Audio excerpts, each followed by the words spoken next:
নমস্কার বন্ধুরা, আশা করি সবাই ভালো আছেন। আজ একটা মাছের ডিমের রেসিপি নিয়ে আবার আপনাদের সামনে চলে এসেছি। খুব সহজ একটা রেসিপি, আর এতটা টেস্টি হয় এই রেসিপি, গরম ভাতের সাথে দুর্দান্ত লাগে খেতে। বন্ধুরা, অনুরোধ রইল শুরু থেকে শেষ অবধি ভিডিওটা দেখুন, তাহলে বুঝতে পারবেন যে এটা কতটা টেস্টি হয় আর আমি এতে কি কি উপকরণ ব্যবহার করছি। সঠিক উপায়ে এই উপকরণগুলি ব্যবহার করে এই রেসিপিটা রান্না করলে মাছের ডিমের আষ্টে গন্ধ তো আপনারা পাবেনই না, অথচ টেস্টও হবে একদম নতুন ধরনের।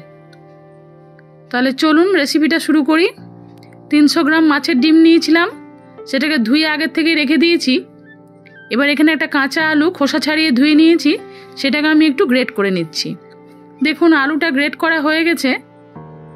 এবার আলুটাকে আমি ভালো করে জল দিয়ে ধুয়ে নেব। আলুটাকে জল দিয়ে ধুয়ে নিয়ে সমস্ত জলটাকে ভালো করে আলু থেকে বের করে দিতে হবে। হাতে করে এরমভাবে, দেখুন আমি জলটা বের করে দিয়েছি, এরমভাবে হাতে করে নিংড়ে নিয়ে আপনাদের জলটাকে বের করে দিতে হবে। দেখুন এবার একটা পাত্রে আলুগুলোকে নিয়ে নিয়েছি।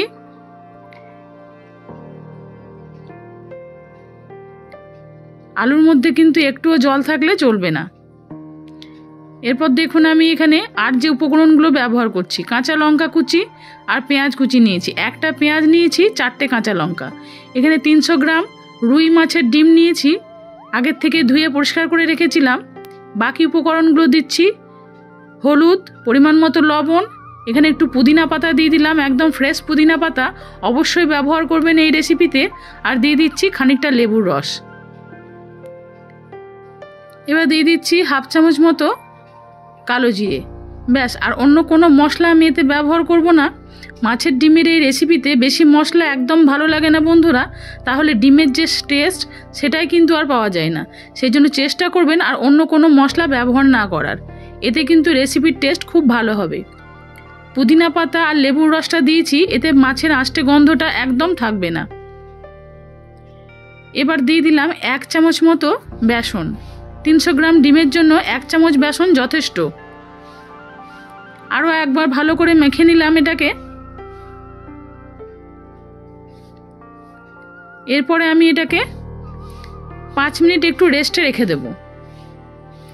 ফিরে এলাম 5 মিনিট পরে। এবার ফ্রাইং প্যান বসিয়ে দিয়েছি দেখুন গ্যাস ওভেনে, সেখানে আমি 1 টেবিল স্পুন মতো তেল দিয়ে দিয়েছি। সর্ষের তেল এই রেসিপিতে ব্যবহার করতে হবে।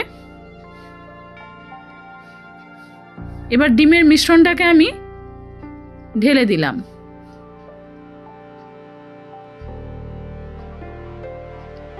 গ্যাসের ফ্লেমটা একটু লো করে দিতে হবে এই সময়, না হলে ছিটকে বাইরে বেরিয়ে যাবে। মাছের ডিম তো চারিদিকে ছিটকে বাইরে বেরিয়ে যায়। এবার সমানভাবে চারিদিকে ডিমটাকে ছড়িয়ে দিতে হবে। দেখুন আমি এভাবে চারিদিকে ডিমটাকে ছড়িয়ে দিলাম। এতে কিন্তু থিকনেসটা খুব মোটাও হবে না, আবার খুব পাতলাও হবে না। এরপর এটাকে আমি ঢাকা দিয়ে 5 মিনিট রান্না করব। ফিরে এলাম 5 মিনিট পরে। ডিমের একটা সাইড খুব ভালোভাবে ভাজা হয়ে গেছে। এবার অন্য সাইডটাকে ভেজে নিতে গেলে হয় এটাকে আপনাদের উল্টোতে হবে, আর না হলে একটা প্লেটের সাহায্যে এটাকে ঢেলে নিয়ে আরও একবার উল্টে দিতে হবে। কিন্তু অত ঝামেলা আমি করব না, আমি খুন্তি দিয়ে ডিমটাকে কেটে দিলাম। আমার মা ঠিক কড়াইতেই কিন্তু এরমভাবে এই রেসিপিটা বানাতেন, তবে আমি ননস্টিকে করছি বন্ধুরা। ননস্টিকে করলে আরও বেশি সুবিধা হয়। তারপরে খুন্তি দিয়ে এরমভাবে পিস পিস করে কেটে নিতে হবে। দেখুন উল্টানোর কোনো ঝামেলা করতে হলো না। এরমভাবে এবার ছোট ছোট টুকরোগুলোকে উল্টে দিচ্ছি। দেখুন এতে কিন্তু ডিমটা দেখতেও খুব ভালো লাগছে, আর দুটো দিক খুব ভালোভাবে ভাজা হবে।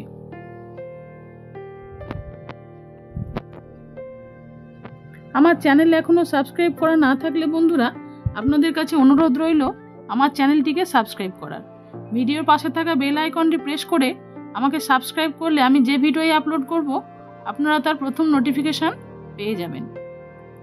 যারা আমার নতুন বন্ধু হয়েছেন, আমার ভিডিও দেখছেন, তাদেরকে জানাই আমার অসংখ্য ধন্যবাদ আর অনেক অনেক ভালোবাসা।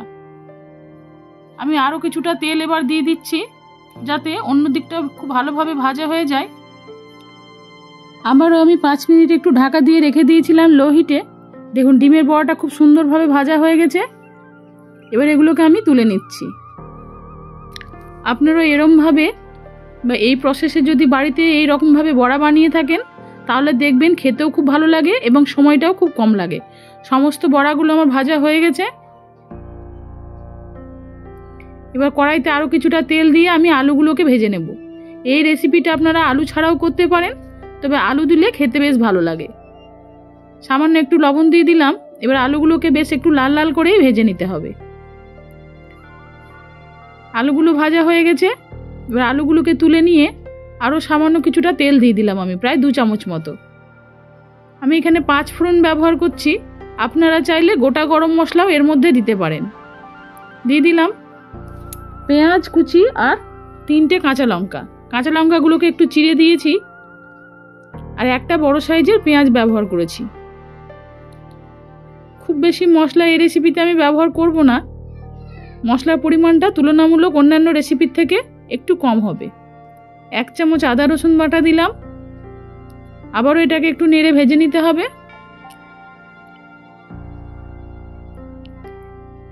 2-1 মিনিট এটা মশলাটাকে ভেজে নেওয়ার পর আমি মশলার মধ্যে দিয়ে দিচ্ছি একটা বড় সাইজের টমেটো। তারপর আরও একবার একটু ভেজে নিলাম। এবার গুঁড়ো মশলাগুলো আমি একে একে মশলার মধ্যে দিয়ে দিচ্ছি। দিলাম পরিমাণ মতো লবণ, 1/2 চামচ মতো কাশ্মীরি লঙ্কা গুঁড়ো, পরিমাণ মতো হলুদ, সামান্য একটু জল দিয়ে মশলাটা যাতে তলায় লেগে না যায় সেই জন্য একটু জল দিয়ে দিলাম। দিয়ে আবারও একটু নেড়ে দিলাম।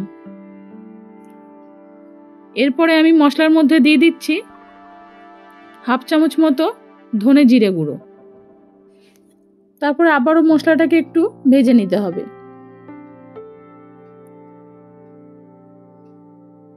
মশলাটা কষানো হয়ে গেছে বন্ধুরা।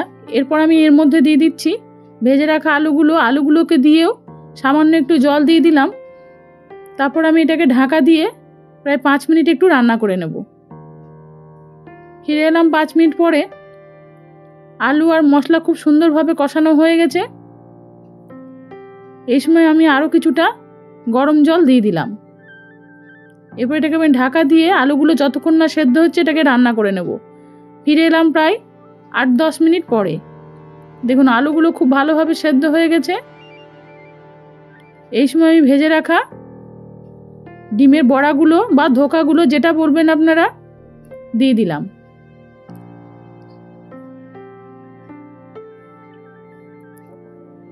এইগুলো গরম গরম ভাজা খেতেও ভীষণ ভালো লাগে বন্ধুরা, বলে আমি 2-1টা ভাজা রেখে দিয়েছি আর বাকিগুলো এই রান্নার মধ্যে দিয়ে দিলাম। এরপরে বেশিক্ষণ আর ফোটাবো না, 5 মিনিট মতন একটু ফুটিয়ে নেব। আর এই সময় আমি নামানোর আগে দিয়ে দিচ্ছি লঙ্কার আচারের তেল। এটা দিলে বন্ধুরা এই রান্না টেস্ট কিন্তু বহুগুণ বেড়ে যাবে। আপনারা একবার দেখবেন এই রেসিপিতে এই আচারের তেল ব্যবহার করে। আপনারা তো ঘি বা গরম মশলা ব্যবহার করেন, বা আমিও মাঝে মাঝে ঘি গরম মশলা ব্যবহার করে থাকি, কিন্তু মাঝে মাঝে এরকম আচারের তেল দিয়ে এই রেসিপিটা রান্না করলে এর টেস্ট কিন্তু দুর্দান্ত লাগে। তাহলে তৈরি হয়ে গেল মাছের ডিমের এই ইউনিক একটা রেসিপি বা মাছের ডিমের ধোকা। আজকের এই রেসিপি আপনাদের কেমন লাগলো বন্ধুরা আমাকে কমেন্টে জানাবেন। ভালো লেগে থাকলে লাইক আর শেয়ারের জন্য অনুরোধ রইল। সবাই আপনারা ভালো থাকুন, সুস্থ থাকুন। আবার অন্য দিন অন্য কোনো নতুন রেসিপি নিয়ে খুব শীঘ্রই আপনাদের কাছে ফিরে আসব। নমস্কার।